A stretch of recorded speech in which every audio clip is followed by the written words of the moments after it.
Can you go lay down? Why are you so panty? Go lay down. It's not even hot in here. Oh. Right. Go sit. Good girl. Ready? Catch. No! Hey guys, welcome back to my channel. If you're new here, my name is Amanda. Welcome to my channel. And if you're returning, thank you so much. I greatly appreciate it. So today's video is going to be basically a breakdown of our wedding budget. And to be honest with you guys, I wanted our wedding budget to be as minimal as possible. I didn't want to spend a lot of money on our wedding. I didn't want to go over and beyond, and I was trying to find the cheapest options. And luckily we had some help from people here and there helping us with different things. And I am going to let you guys know who helped pay for it, or if we had someone help pay for it, because I feel like that's also important. So I don't make it sound like we bought everything ourselves, because we honestly didn't. We have had an amazing support system through this wedding, so I can't stress that enough and be thankful enough. I have wanted to call off this wedding so many times, but there's so many people who are like, no, just keep going. This is how it's supposed to be. It always is like this. And I'm like, this is not fun. Like, I do not like wedding planning. I don't know how people enjoy it. It's super stressful, and I don't know. It's just crazy. But I'm gonna give you guys a breakdown of our entire wedding budget. Like I said before, I didn't set a number for our wedding budget. Technically, we did like $5,000 when we first decided to get married. And honestly, that became very unrealistic for our situation. Not that you can't make a beautiful wedding with $5,000, but for our situation, it just wasn't realistic. And you guys will find out why it wasn't realistic, and why most of the times when people set a $5,000 budget for a wedding, they're talking about the main things and not the smaller things. So yeah, I'm gonna stop rambling. We're just gonna get right into this breakdown. I hope you guys find this helpful. I hope you guys enjoy this video, and let's get started.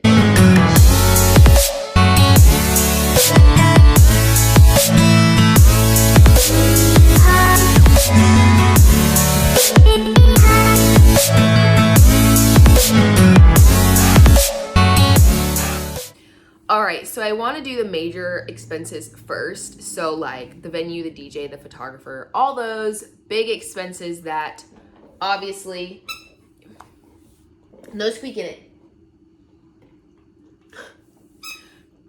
Hey. No, ma'am. All right. So this is where the majority of our budget went. Honestly, this was a lot of the lump sum of the money that we spent. The venue and the photographer and the cake, I tried really, really hard to find the cheapest I could with quality. I didn't want to go too cheap, because obviously if you go too cheap, you're not going to get the quality you want. But I honestly didn't have super high expectations for some things, and so I was willing to spend a little bit less money on them because I had higher expectations for other things. So a lot of sacrifice and a lot of deciding what's more important to me in the long run and what's more valuable. So for the venue, we looked at a bunch of different places in our range of about $2,000 is what we wanted to spend on our venue. Now there's a lot of beautiful venues where we're getting married. Very beautiful venues. I mean, Scott and McCurry got married at a venue we looked at. And we looked at multiple venues, and they were just kind of really expensive. They were beautiful, but they were just too much for what we wanted. So we ended up finding a little venue literally through pure like word of mouth, through the grapevine of this new wedding venue that was starting to book weddings in our town that I was living in North Carolina. And so I messaged the girl, and I went and saw the venue, and guys, there was butterflies everywhere. And to me, that signifies like my dad and my aunt and my nana are trying to communicate with me, like, this is the place, this is where you belong. And it was just perfect. And we are her first wedding, so it's been a rocky road. That is the main reason why I've wanted to cancel our wedding multiple times, is because of this venue.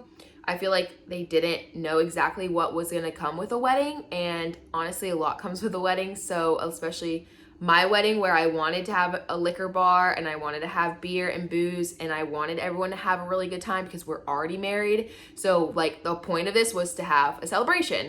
And I'm not saying you can't celebrate without alcohol, but in my family and in Mauricio's family and in our friend circle, it's included. And I'm not ashamed of that. And I wanted to include it in my wedding. And when we almost were told we weren't able to do that, I almost canceled our wedding because to me, that kind of defeats the purpose of what we're trying to do here, which is to celebrate, not to actually get married, but to celebrate our marriage. So this venue cost us $1,500 and we are paying this all by ourselves. We paid a $500 deposit and then we owe them $1,000 the week before the wedding. So honestly, it's a very cheap, affordable wedding venue and the pictures from it are beautiful, beautiful, beautiful. I can't wait for you guys to see it. It's mind-blowing how beautiful it is. And I'm really in love with it and I love the way it feels. It just feels like me. It feels somewhere that I would want to be to get married. But it's been a long road to be able to feel like I do belong to get married there because it's been really hard. All right, so the next person we paid money to was the DJ. This I left up to Mauricio. I said, if you're gonna do one thing while you're overseas, you're gonna pick out a DJ because I was honestly stressed out between photographers, a cake baker, a venue. All this stuff was getting thrown on me. I was like, dude, find a DJ. I don't care. Honestly, we wanted to just use like Spotify, but the wedding venue was like, we don't have any speakers, we don't have anything, so you'd probably have to rent those equipment, which was just as expensive as getting a DJ. So we ultimately decided to get a DJ. The DJ cost us about $850 and Mauricio is paying for that. So we wanted a DJ for a couple reasons, as we have a lot of songs that we want to be played. And I wanted to make sure that the DJ understood that we had very different cultures coming to this wedding. We weren't like your typical American wedding with all traditionally American people. We had people from Cuba, so we have Hispanic background. We have people from Europe coming with European backgrounds. I have family that's in like, that have like the New Zealand, Australia, England vibe. Like I wanted someone who was understanding that the vibes of music is not going to be your typical vibes of music all the time. And that we had to kind of orchestrate and also entertain the people who were there that did not necessarily listen to modern day pop. Obviously like the cha-cha slide and everything will be in there, but you guys know what I mean. So the next person I wanted to invest a lot of money in, and I was willing to spend a pretty penny on this, which I think any bride, any person is willing to spend a pretty penny on this, and this is your photographer. And at the time I was going to school and we had this really cool community page on Facebook where students could talk to each other, and I found a photographer that was doing photography on the side. She already had taken pictures before and we met up, we talked, loved her, liked her ideas. We have a Pinterest board together and we ended up paying her $630 because she's obviously a newer photographer, so she has lower prices. So I understand I'm not gonna get like those super high-tech images, but obviously I don't want that. I'm very simple, very, very simple girl. I want like just a normal picture, you know, of my wedding, like normal wedding photos. I don't want anything too extremely edited or anything like that. So we went with $630. She gave us a military discount. I really appreciate that as well. A lot of the places did not offer military discount. So we did not use that very often, but she did, which was also a plus. I love that she recognized that. And most photographers honestly recognize that. And I think that's the only people that offered. I'm not sure if the DJ offered or not because I'm not in contact with the DJ. Mauricio is in charge of that. Okay, so the next thing we got was a cake, and I got a 2-tier cake. We have 50 people coming, and I just didn't want anything too extravagant. We're not, like, I love my sweets, but I wanted a candy bar in my wedding. I've always dreamed of having a candy bar, so I have that. We basically got the cake for the traditional cake cutting ceremony. Our cake cutting, is it a ceremony? I don't know. It's not like a ceremony. It's just cake cutting, like, part of the day, part of the wedding stuff. So we got that, and we paid $165 for that. And my mom is paying for the wedding cake. Also, the photographer. So firstly, me and Mauricio were going to pay 2/3 of it, and my mom was going to pay 1/3. And then it came out to be where we paid 1/3. My grandpa offered to pay 1/3, and my mom will pay 1/3. So that was a really good deal, and that's the first place we had a significant amount of help with the wedding. So that's basically all the people that we hired to come to our wedding. Oh, the bartender. The bartender was $300. We are not paying any of that because of the chaos of the liquor and that we're not paying for that. My mom set up a deal with the wedding venue. The wedding venue is paying half. My mom is paying the other half. So that was a really good deal. Just because we had so much chaos in that region. I think it was really nice that the venue did offer to pay for half of the bartender because we didn't know we needed to have a licensed bartender. We have plenty of people who bartend legally in North Carolina in a restaurant. So we were like, why can't they bartend a wedding? But in North Carolina, you don't have to legally have a license to serve beer, wine, liquor in a bar. You just need to be employed there and work and be 21. All right, so the next bigger expenses that I could think of, when I say bigger expenses, that kind of revolved around people you hire. So we have a hotel for Friday night for all the girls and all the guys. All the guys are in one, all the girls are in one. That's $150 a night. We got a really good steal on them because I worked for the owners of this hotel. It's obviously not high end, but I didn't want that. It's not me. I'm not someone who wants high end vibes. So I'm totally cool. Mauricio is literally staying above a biker bar. So that goes to show you how relaxed we are with this wedding.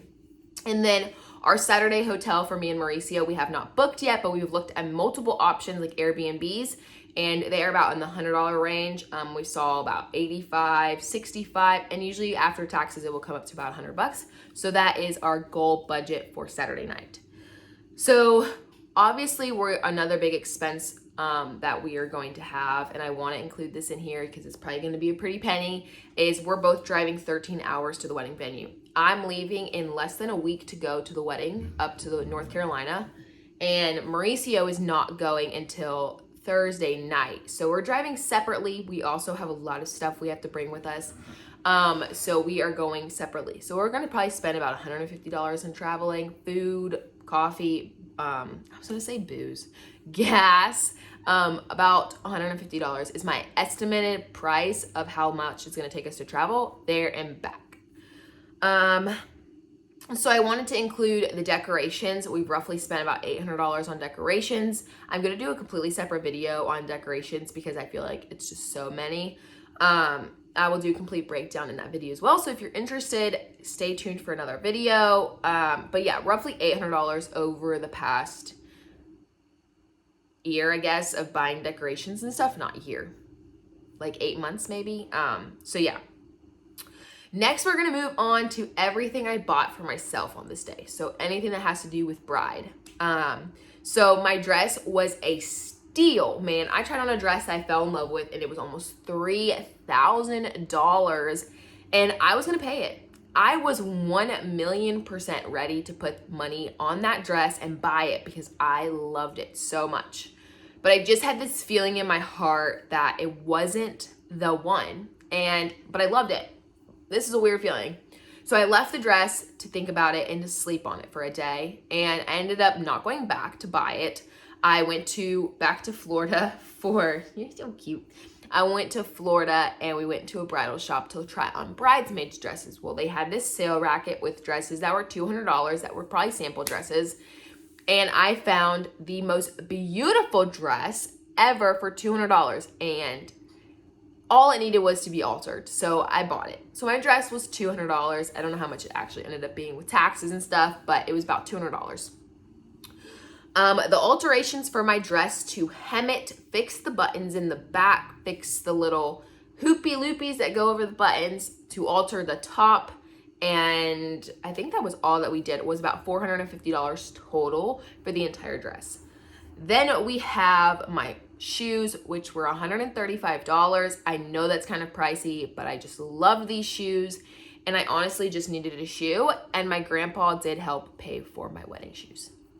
My grandpa also paid for the jewelry for my wedding. He spent about $125 on earrings and a necklace for me. It makes me cry. Sorry. I'm such a sentimental person, that my grandpa being able to buy the jewelry that I'm going to wear on my wedding day is just fills my heart with joy. And there'll become a day when,